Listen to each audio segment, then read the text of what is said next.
What's up, guys and gals? Welcome back to the Nerd Castle. Today in the world of indie games, we're going to be taking a look at a Diablo meets Vampire Survivors style game. There have been a lot of those lately, but that's actually because I think a lot of developers like me have noticed that there's a lot of things that Vampire Survivors and Diablo have in common when it comes to just the core gameplay elements, but this one leans much more heavily in the Diablo direction. While dispensing with dungeon dives, it does manage to keep the spirit of Diablo alive, while it seems like it hybridizes very well with Vampire Survivors. And so I think I've been playing for about 2 hours now, but after about 45 minutes I knew I was gonna make a video, and so that's exactly what we're doing right now. We will be doing impressions of Tower of Babel for the next 30 minutes or so to see if it's something you wanted to add to your wish list or if it's one of those games that you would rather not play at all. I personally am mostly really tired of Vampire Survivors style games. I think they've become kind of like a fast cliche that just seems to persist in the gaming arena without really adding anything meaningful to the overall equation.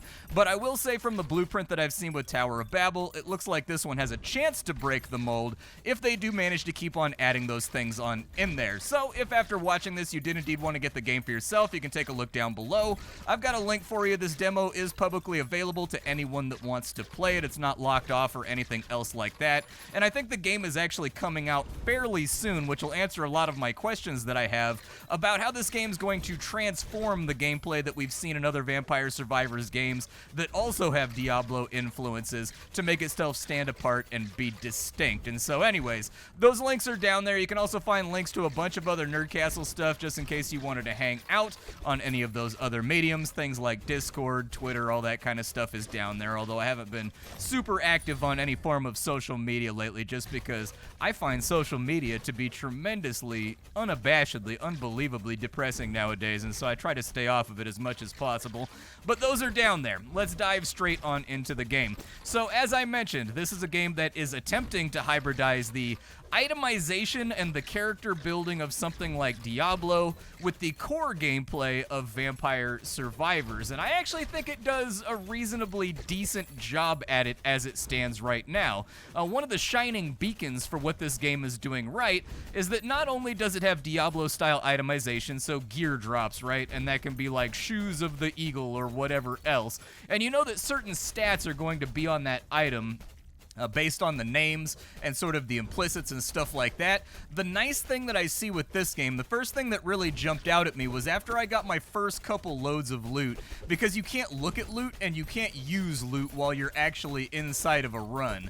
That's unfortunately not a thing that you're going to be able to do. Instead, what happens is, as you're churning your way through enemies, loot will periodically drop, and the good news there is that the game has a very distinctive sound for when loot drops, so you can hear it amidst all the ballyhoo and all the chaos of everything else happening on screen when you're looking for it. Man, this wave is really rough right here because of all the projectile spammers, and I don't really particularly know how to get around it. No matter what kind of build I seem to be running, this phase right here is the one that is just, it separates the men from the boys, you know what I mean? But one of the things that I noticed with the gear that I was taking back to my base in between runs is that a lot of the modifiers seem to actually have Vampire Survivors style gameplay in mind. And on top of that, when you do luck out and get yourself like a legendary or a unique or something like that, it seems like those uniques and those legendaries do modify the Vampire Survivors abilities that come up on each run in interesting ways. And so I'll give you a little bit of an example here. My current character has a pair of gloves on that modify how flame breath works, and they just make it kind of function different. It gives it like a base chance to fire. You see how I'm firing 2 right now? That's from my gloves. Now, you could get that effect in other ways. That also ties back into what I'm talking about. My legendaries give me a chance every single time my character casts my flamethrower to have an additional projectile. But right here you can see both your gear and also the level up bonuses you get for picking up your experience crystals.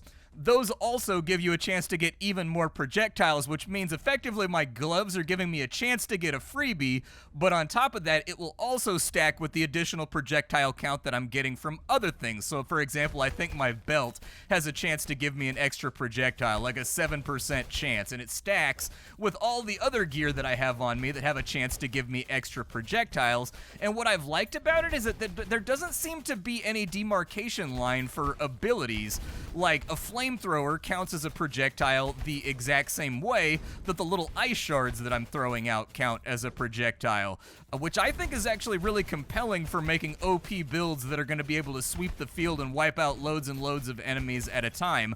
I haven't really visually been able to tell if extra projectiles works for the meteors that I'm dropping on top of the enemies right now, but all of the gear has little things like that that make them interesting to combine together. So my character at the moment, I've been focusing really heavily on getting additional frost damage, additional frost projectiles, and also additional chance to penetrate on all projectiles that I'm firing. But there's other stuff in there like bounces and whatnot that make abilities act in interesting ways, and that's kind of what triggered my desire to make a video for this, because if I think they can get all of those different modifiers firing in synchronicity and affecting your abilities in different ways while managing to keep the enemies and the bosses and stuff like that compelling, in combination with other mechanics, I think they're going to be off to the races and in really, really good shape right there. So currently, as I mentioned, all of my gear is focused on frost damage, and it's focused on beefing up flamethrower, giving me extra projectiles, making sure my ice knives penetrate through enemies so that I'm getting double dips and triple dips on each cast. I'm going to be focusing on those things going forward on through the game. However, for right now, what I've been putting on this character for the moment has been Dragon's Breath, which is a flamethrower that faces towards my cursor. I've been going with Ice Orb, which is an auto cast because I've got a bunch of gear that makes my ice damage better. On top of that, I've also been stacking up, I think, throwing daggers. This right here is another fun thing that the game does. Every single time you get a level up, there's a baseline chance that one of the abilities that you have or one of the abilities that you're acquiring will be like a double or a triple level up. That way you can advance further down the tech tree inside of one modification. I really, really like that, and I find it to be super enjoyable. And so for the moment, I'm going to keep pressing on in that direction. As of right now, I have not beaten the first level. I don't know how long the first level is. There seems to be a clean line in between Vampire Survivor style games that have a clock that tick up and a clock that tick down.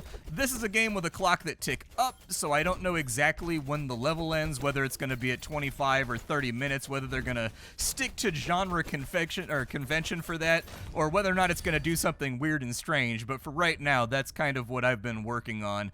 Let's get a little bit more Meteor Strike, I guess, because that's sort of like peppering the back lines and firing away from my character and doing AoE damage, and opening up areas that have been, I think, softened up a little bit for the attacks that I'm trying to throw out. I've got to run through that blob right there, but it's not really going to be that big of a deal because I have been stacking up some regeneration on my gear as well, so that I can kind of like soak those little moments where I've got no choice but to tank the never-ending swaths of demons and baddies with my face. Typically, you don't want to do it with your face. You want to do it with something more creative, like a nearby bystander, for example. I really like the human shield method. If there's anybody else nearby, you just grab them and have the demon have their way with that person while you make your escape. But, you know, it's up to your creativity and what you think you can pull off in a heated situation where an axe-wielding demonic maniac is running towards you at the speed of light. This wave right here is also a pretty tough wave. I've gotten kind of acclimated because I've been getting bushwhacked all through all of these different waves and whatnot. I found the trouble waves, the ones that tend to get me in trouble, and I think this one is going to require me to be a little bit more evasive. There's only one character you can play for right now, but I'm guessing they're going to add in more characters, and one of the features that I like but is underutilized, I think they should do that more, is that every single character in this game, that being one character for right now, but hopefully more characters later on down the line, they've all got a right-click ability. I like that a lot. So in the case of my character, I can throw a big giant axe in a particular direction, and it does benefit from all my additional projectile buffs. It does benefit from all my gear buffs and stuff like that. That's all that I've got for right now, and I'd like to see that expanded on out. In fact, having some kind of metagame progression in between runs where your character has a skill tree and you can actually get more than just the right-click ability. So you have the right-click ability, you have like 1, 2, and 3 as castable abilities, or maybe like E and Q as castable abilities that you can throw off when and where you want in order to create space, or to conjure up walls, or to create booby traps or summons, or something else like that.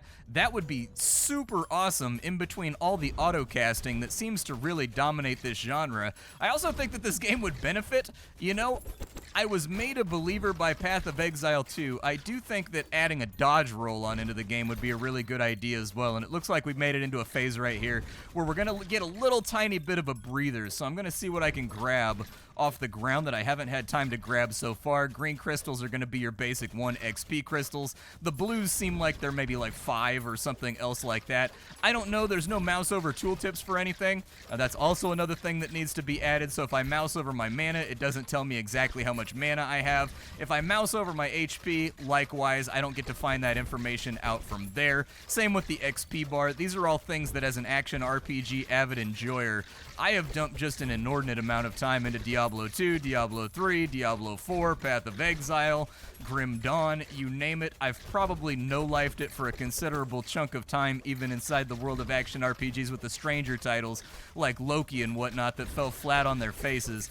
I've played them all. And so this is information that as an action RPG player, I expect to have available to me at all times at my fingertip. On top of that, I do find it really strange that you can't open your inventory inside of a run. Now, I know why that is. This game has kind of like a gimmick going for it, and I called it a gimmick. I think that the word gimmick is kind of disparaging, but a gimmick is what it is, but not in like a disparaging way. So what happens when you die in this game? When you die in this game, you keep all the gold that you've picked up off of all the enemies, and that's going to be important because gold in this game has multiple roles, and you can use it for a couple of different things. And judging from the hub that you go to, there's like a little base that you go back to in between runs where you can walk around and talk to different characters and go to different vendors and stuff like that. For right now in the current iteration of the game, like the demo that we're playing right this second, you can only go to 1 or 2 of the vendors, and you can open up your inventory and re-equip your character there.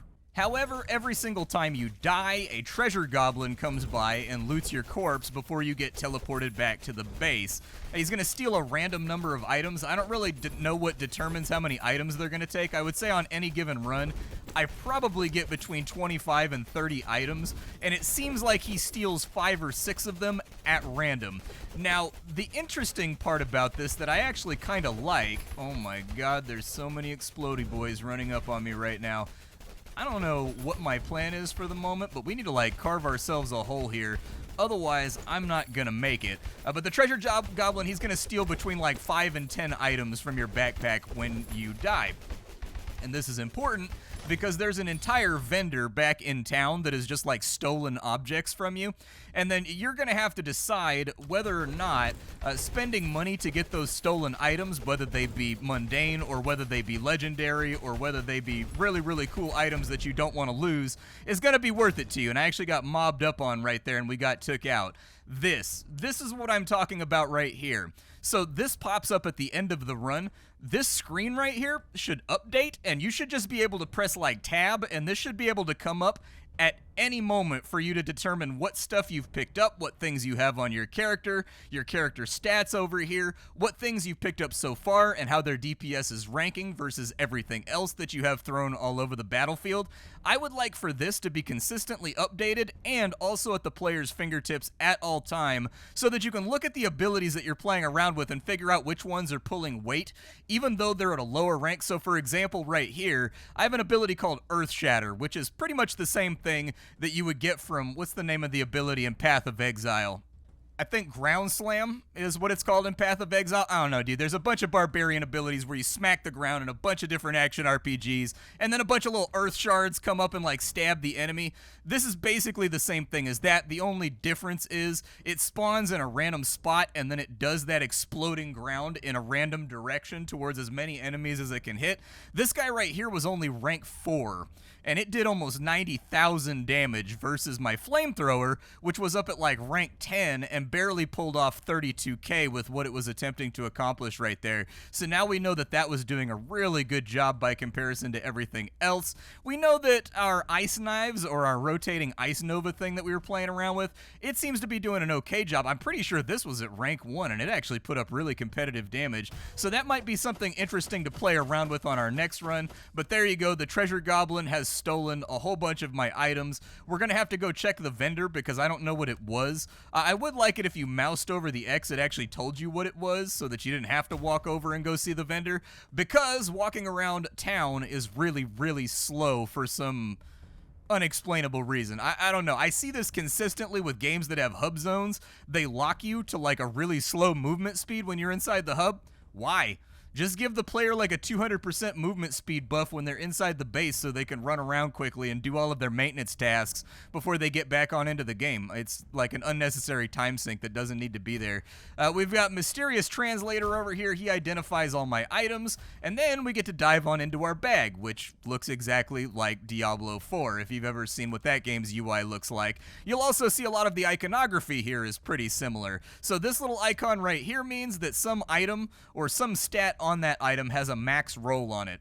So this one right here, in this case, it rolled 6 on its 4 out of 6. And so just like in Diablo 4, you're looking for items that have very, very high caps on them and have also rolled maximum. And the game does a pretty decent job at telling you which of those items are going to be worth your notice. Unfortunately, on this run, it doesn't really look like I picked up anything that's going to be a contender for swapping out on my current gear.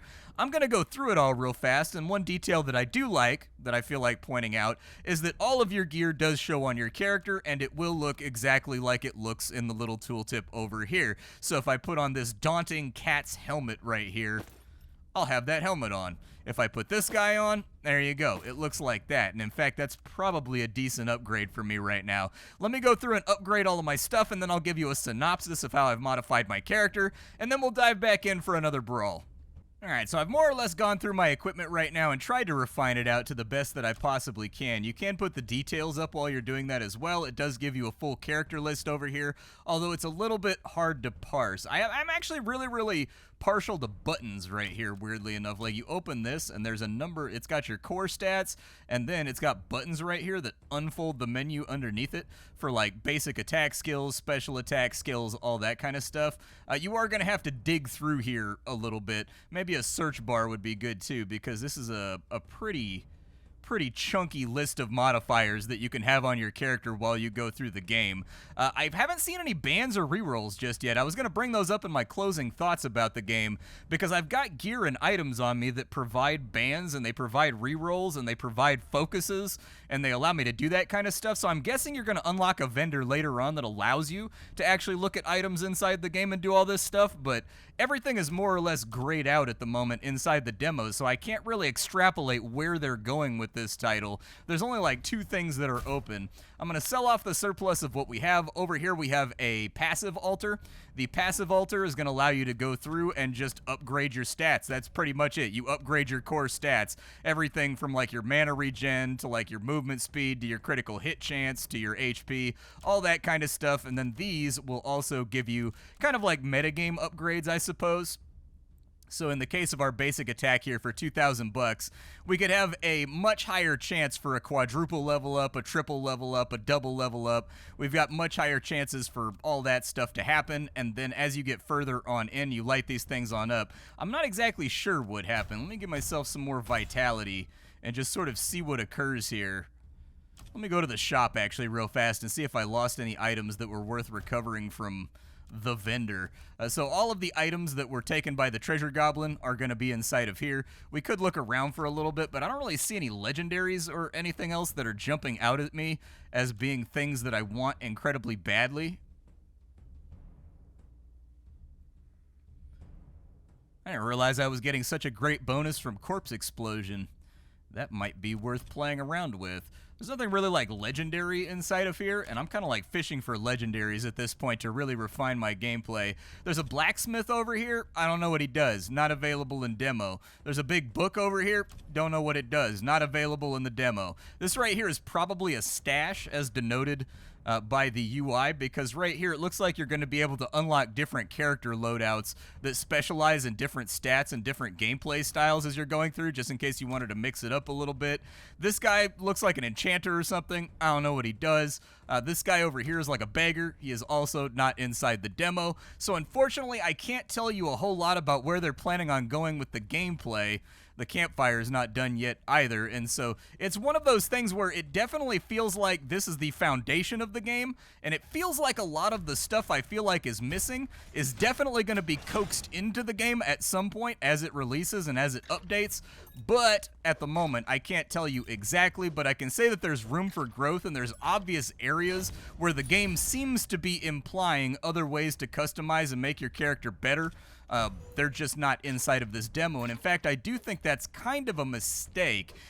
There are ways where you could have those vendors inside the game without them actually doing something. So instead of just saying not available in demo, what I would really like to see there is I would like to see what happens is when you go up and you interact with it, a splash screen comes up with just kind of like a menu window with some graphics and stuff like that in it that kind of explains what you're going to be able to do at that location so that the player can kind of wet their whistle for what's coming in the future. I think that's very, very important for a promotional demo right there that's trying to get your game out, because as it stands right now, I can say that the itemization in this game seems to be very, very good. Like, I like the itemization inside of this game that they've got so far. It seems to be creative, and it seems to allow you to change your abilities around and get them to do things that they're not necessarily supposed to be able to do if we were going with a totally sterile gameplay approach. There was a game that we played a little bit ago called Conquest Dark that was also playing around with some of the Diablo-styled ideas that we fooled around with in the past. And in my opinion, that game kind of swung too far in the direction of sterile for its stat increases. Everything in that game was like flat crit. Everything in that game was like flat damage, flat HP, flat item drop chance, all that kind of stuff. And even the items that dropped inside of it, they needed to kind of like modify the gameplay in more interesting ways than were available. This game seems to have that open field right there, where it seems like the developers have looked and they've been like, all right, so what are the things that make your abilities really, really useful in a game like Diablo, or in a game like Path of Exile, where you've got your gems that you can put in that cause things to behave in ways that they normally would not behave. And in so doing, they've actually come up with an itemization system that's pretty satisfying. Everything is in here, from like increasing the actual AoE size of your lightning abilities, to having your abilities penetrate, to having them bounce and do stuff like that. I like that because that gives the player a lot of agency in the auto-attacking style gameplay of a Vampire Survivors game to just get the abilities to feel really good and really overpowered. So they did a really solid job on that front. So I suppose for a game like this, let's just keep the video kind of brief. I mean, I think we all know what a Vampire Survivors game is at this point. There's not really a whole lot of surprises. The entire Steam storefront is absolutely chock-a-block full of knockoffs, flops, flips, everything else you can possibly imagine, diluting the genre as of right now, so I don't think I need to spend too much time explaining or whatever else. What set this game apart for me was just the itemization and the stats that could be on items. Sure, in a lot of cases, what you're doing is just stacking a higher chance to get more projectiles, or stacking a larger AoE radius towards a certain strategy, but it did feel like it gave me a certain amount of agency towards what I wanted to do on the next run, that when combined with things like bans and focuses and rerolls, once those are actually in the game, or maybe once I get to the point that those are in the game, I think you could actually have pretty solid control over an archetype of character that you're trying to create. I'm going to take a rough guess and say that the developer is a big fan of Diablo 3 and 4, leaning a little bit more towards Diablo 4, and that's pretty good news for him because I am too at this point. It took a long time for Diablo 3 and Diablo 4 to be worth playing, but they got there eventually for me personally. What this game does differently from the other Diablo mashups is that it seems to accurately hit the spot for gear, to have the space for interesting change-ups to the ways that abilities function and the ways that you can combo them together, and stats like flat passives that then stack up from there with those changes to make the abilities breach the point of being ludicrously overpowered, which I think is really ultimately why people play these kinds of games, is for the power fantasy. So that's a good thing. It's fulfilling the one thing that a Vampire Survivor game is supposed to do. And so I think if they can get a big dollop of uniques inside of the game that both visually and fundamentally change how your abilities work, that would be a really good logical next step. I don't know if those are in the game yet. I just now beat the first level after a couple of hours.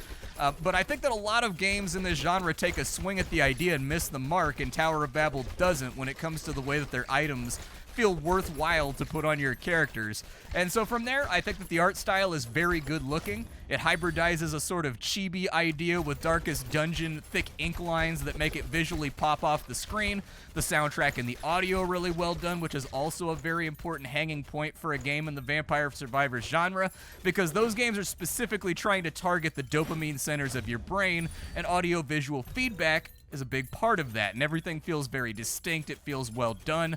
I liked it. I wish that we got to see what the intended function is for all the vendors in town so that I could actually think about the ways that that's going to fold into the original gameplay, because that would give me a better idea as to whether or not to recommend the game and how you're going to be able to customize your character, but I guess we'll just have to wait and find out at release.